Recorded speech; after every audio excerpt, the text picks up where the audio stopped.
I'm making a $10 dress form. I'm starting to think this is a bad idea, but we're already here, so... A dress form is something that's supposed to look like this. It's used to drape fabric and pattern outfits and normally goes for around $50 to $100. To make a cheaper version, I placed my trust in duct tape. This sucks. That trust was misplaced. It betrayed me despite our significant history, and I abandoned it. I'm really good at repurposing and finding uses for random leftovers, but I had no idea what to do with this. I mean, look at it. I can't stuff that. Luckily for this restart in the design process, I have this extra Walmart fabric shower curtain, which I won't notice something rather important about until it's already set in stone or in stitches. And now I'm just sitting here realizing the only way to get a shape to drape cloth on is to drape the cloth I'm using to mimic the shape over my shape, which I will be mimicking with my cloth.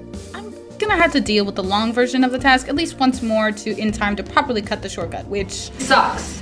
The tediousness is as follows. I fold a rectangle in half and sew along the edge to make a tube big enough to fit around my torso, and turn it inside out, and then guess what?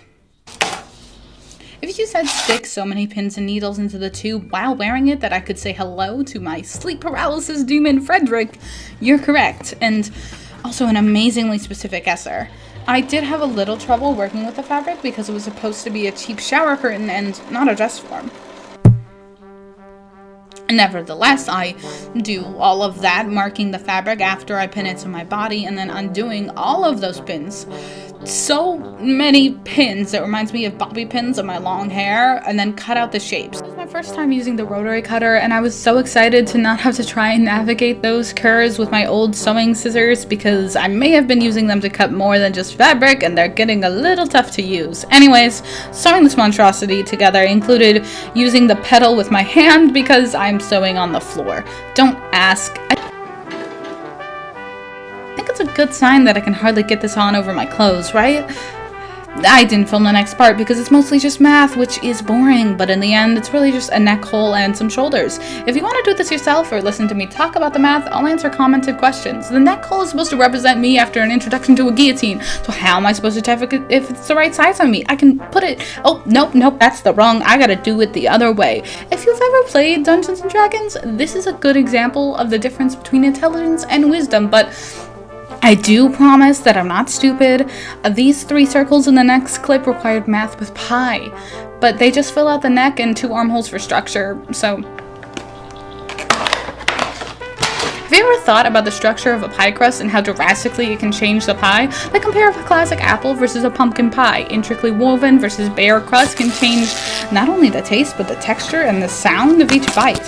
I mean, if I'm comparing apples and pumpkins here, it's because I don't like the phrase comparing apples and oranges because they're both fruit that grow on trees. Apples and pumpkins have so much less in common. Right. I'm stuffing this with 2 $4 pillows that I got at Walmart.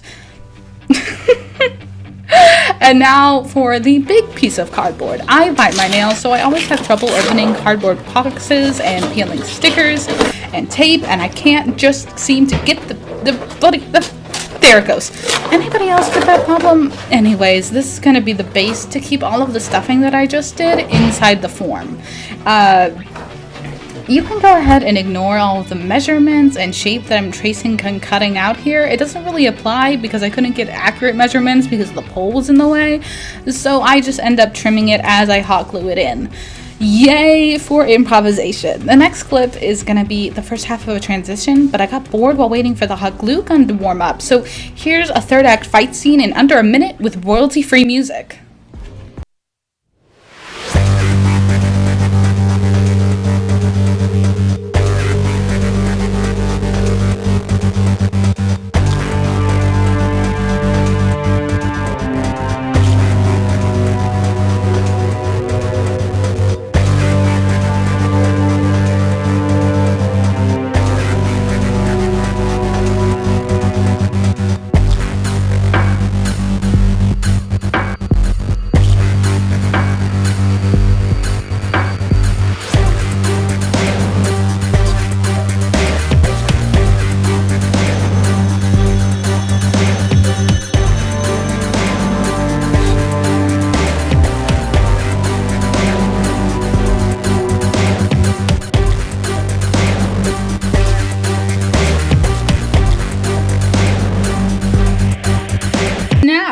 Aren't I just great at transitions? Okay.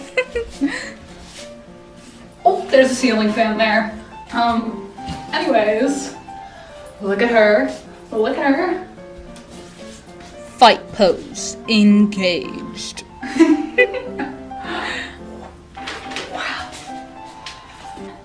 I am having such a good time right now. I'm all proud of my misshapen work I had done, but there's still some time left in this video, so let's have another round of Dora to guess what I'm forgetting before that fun smile disappears. 3, 2, 1. Oh, I gotta give her a neck. I can't do any halter tops. Use all materials. Oh, right. I should probably pick up the remains of that battle. Most of the time, I understand that I have years of experience in this hobby and I'm confident in my abilities and ability to learn new skills. And then there are moments like this. And it's hot, my fingers are burning. But the things we do for art, or the things we do for speed, because I'm lazy. Hello. Okay. Dan, I can't turn off the camera, because if I do, I will lose this position and my hot glue will be meaningless. So, Here I am reminded that I am an 18-year-old working with hot glue. has a neck. Now just where to put her.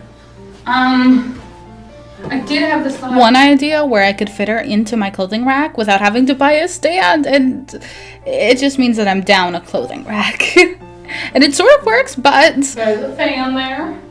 It's interesting. And eventually it did work. I was only really hanging some representative pieces of new skills I had learned on that rack, so I'm not really too worried about losing it.